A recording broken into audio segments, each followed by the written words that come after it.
మేము ఆరోపిస్తలేము, సిద్ధరామయ్య గారు చెప్పిన దాన్ని కోట్ చేస్తున్నాను నేను. ఆ రకంగా ఇవాళ కాంగ్రెస్ పార్టీ దుర్మార్గంగా వ్యవహరిస్తూ ఉంది, రాజ్యాంగ స్ఫూర్తికి విరుద్ధంగా వ్యవహారం చేస్తూ ఉంది, చట్టానికి విరుద్ధంగా వ్యవహారం చేస్తూ ఉంది. అందుకే తెలంగాణలోనేమో న్యాయపత్రం అంటారు, చేసేది మాత్రం అన్యాయం. అందుకే మేము ఢిల్లీకి ఎందుకు వచ్చినామంటే కాంగ్రెస్ పార్టీ యొక్క వైఖరిని జాతీయ స్థాయిలో దేశ ప్రజలకు తెలియజెప్పాలి.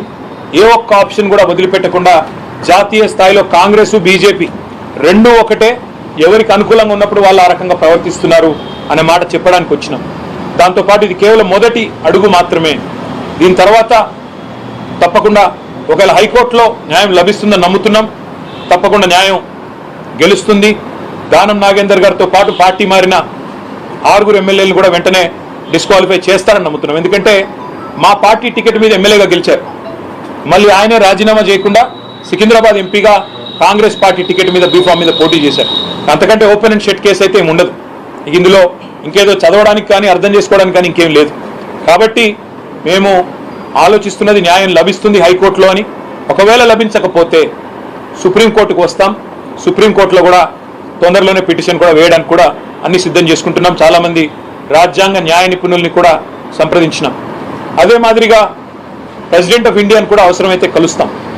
మా పార్టీ లీడర్లందరూ కూడా వస్తాం. ప్రెసిడెంట్ ఆఫ్ ఇండియా గారిని కలుస్తాం, ఎలక్షన్ కమిషన్ పెద్దల్ని కలుస్తాం. అదేవిధంగా అవసరమైతే లోక్సభ స్పీకర్ని, రాజ్యసభ చైర్మన్ని కూడా కలుస్తాం. ఏ రకమైన వ్యవహారం తెలంగాణలో నడుస్తుందో, కాంగ్రెస్ నిర్వాహకం ఏందో జాతీయ స్థాయిలో ఎండగడతాం.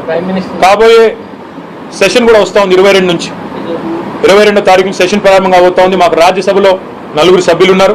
రాజ్యసభలో కూడా ఈ అంశాన్ని లేవనెత్తుతాం. అంటే ఏ వేదిక మీద అయితే న్యాయం జరగాల్సి ఉంటుందో ఆ ఏ వేదికను కూడా వదిలిపెట్టకుండా తప్పకుండా కాంగ్రెస్ పార్టీ యొక్క దుర్మార్గాన్ని ఎండగడతాం. ఏ ఒక్క అంశాన్ని కూడా వదులుకోం. ప్రైమ్ మినిస్టర్ అని మీరు అన్నారు, ప్రైమ్ మినిస్టర్ని కలవాలన్న ఆలోచన అయితే లేదు. ఎందుకంటే కలిసినా ఏదైనా అభివృద్ధి గురించి కలుస్తాం తప్ప ఈ విషయంలో వారు చేయగలిగేదే ఉండదు. కాబట్టి ఎలక్షన్ కమిషన్ కానీ ప్రెసిడెంట్ కానీ కస్టోడియన్స్ ఆఫ్ కాన్స్టిట్యూషన్ ఎవరైతే ఉన్నారో వారిని కలుస్తాము. కలిసి తప్పకుండా జాతీయ స్థాయిలో మాకు తెలంగాణలో జరుగుతున్న నిర్వాహకం ఏదైతే ఉన్నదో దీన్ని ఎండగడతామని చెప్పి కూడా మీకు తెలియజేస్తూ సహకరించిన తెలుగు మీడియా సోదరులకు కూడా పేరు పేరున ధన్యవాదాలు, నమస్కారం. హైకోర్టులోనేమో దానం నాగేందర్ గారి పిటిషన్ పెండింగ్ ఉందండి. కానీ ఇంకా వేరే ఎమ్మెల్యేలు కూడా ఈ మధ్యలో మారిన వాళ్ళు ఉన్నారు. కావాలంటే మనం నేరుగా వచ్చే అవకాశం కూడా ఉంది. అది పరిశీలించి రాబోయే 4-5 రోజుల్లో నిర్ణయించాం.